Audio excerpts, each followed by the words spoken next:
An Duilleog Dheiridh, bunithe an ghearrscéal The Last Leaf le O. Henry.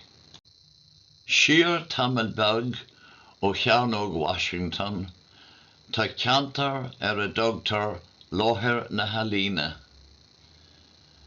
Is an bhhailíonn Alan Tory ó na Cearra Harde. Idir óg agus éasta, idir fireann is brennan, bailíonn siad an ag fólam, ag muú, ag léirú a saothar.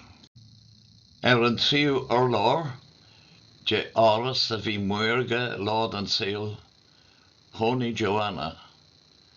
Bhí studio ecíonn sin an tríú urlár, san áléir. Is an a bhí cónaí uirthi le na cara sú. Cáide crí a bhí iontu le fada. Níor fós ceachtar acu. Bhí a saoil sáte san alíonn. Thig siad nach mé mór saothar acu riú. Bhí an bhrinróid áféiseach sin curtha uhu. Héad gaoi warfach na saona fud na cathrach, agus thug an strainsear nimhnach Duilleog sin a dtugtar pneumonia, cuairt a lán. Bhuail an strainsear sin óg agus ísta, agus ag réabú tríd an hathair.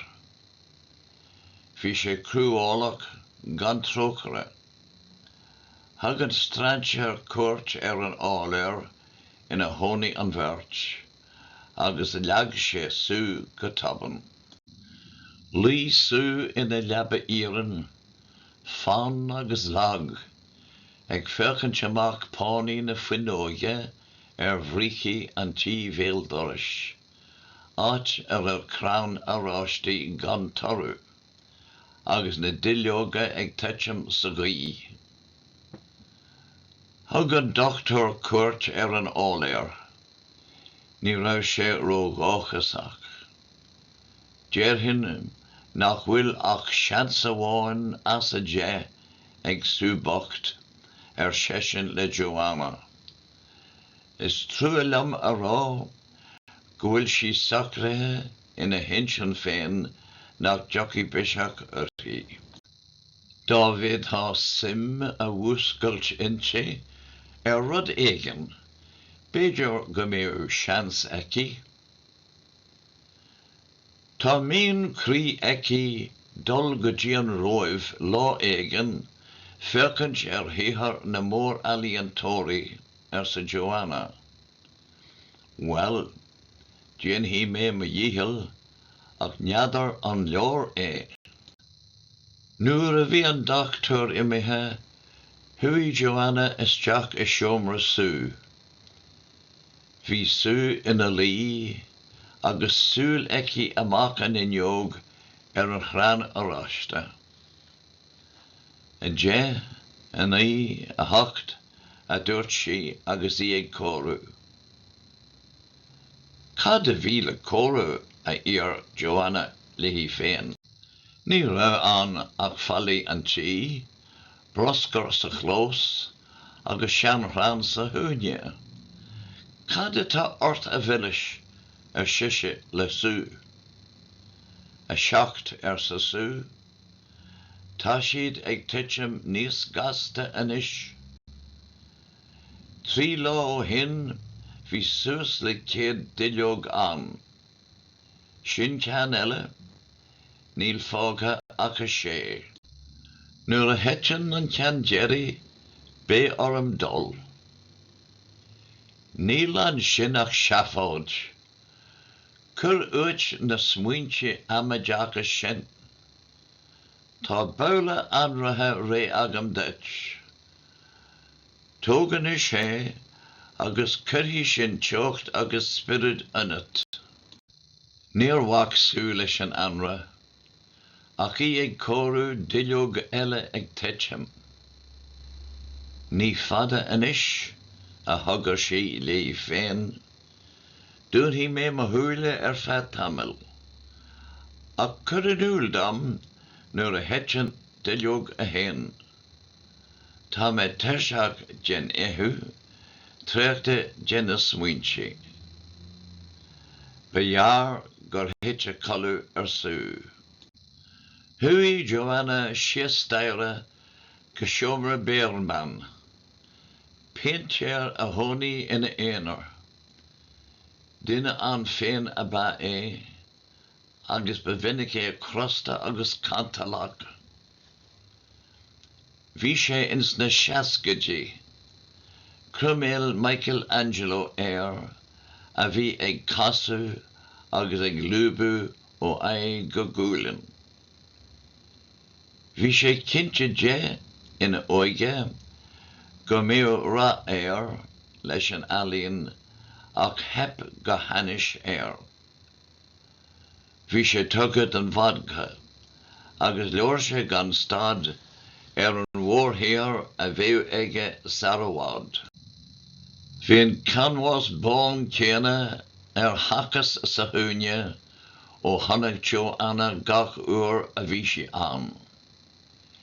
Dinne sí dó faoi chrúthás sú, go raibh sí fíorlag agus éadóchasach. Dinne sí dó faoin smaoinú áféiseach, faoi scéal na Duilleog. Raméis, an bhfuil daoine amaideachas a dón a ceapan go bhfuil an bás gardóibh faoi ghuileí ag taitim de cheannachran lofa. Ní éiste mé le dí chéile den tort. Tá sí ag éirí leanbí. Tut. Tá sí antin agus fíomhrasach agus tá mé curthaithe nach bhfuil aon trú agat de sú agus í ar leaba a báis. Imi leat, aber lé go deacaí biseach orthaí agus go rathí an trúr agan ag an roimh nuair a dhéanam mo mhórthaíthar. Bhí sú ina colú fós nuair a thuí Joanna arás go dtí an stúdio. Thuí sí go dtí an inneog. Bhí báisteach chum ag taitim agus dearc sí ar an chrám. Ní rah ach an duilleog a bháin Leis sin bhuascail sú.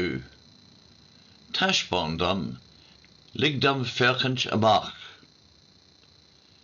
Thuí an bhirt a lí an ihe sin, bhí an gaoth ag fadaíl tríd an sean teach, bhí an bháisteach ag clagarnach ar an inneog haibhsiúil.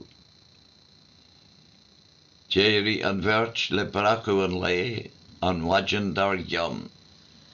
Bhí an gaoth ag crathú an tí, agus an bháisteach go fóil ag stealú anuas.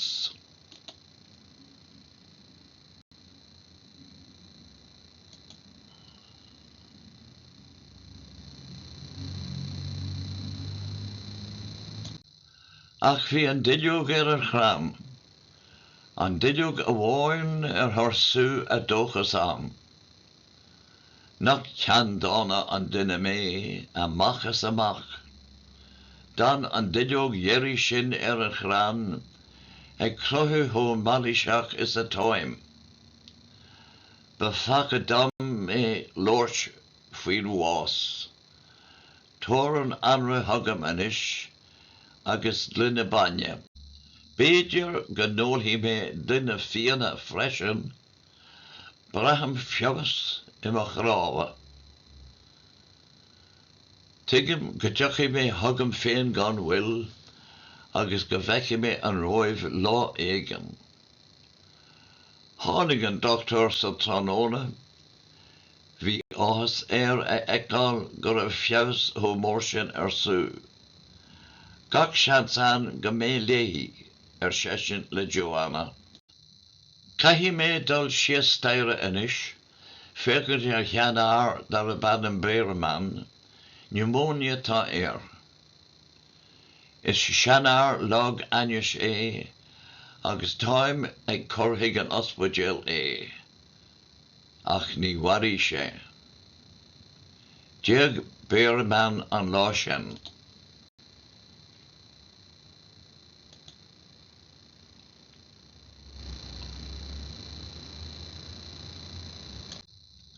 Lord Joanna lena cara. Tá scéal agam dit a sú. Fuair Berryman boss gin pneumonia in use an hospital. Tháinig duine maidin ina lí híomh na sráide.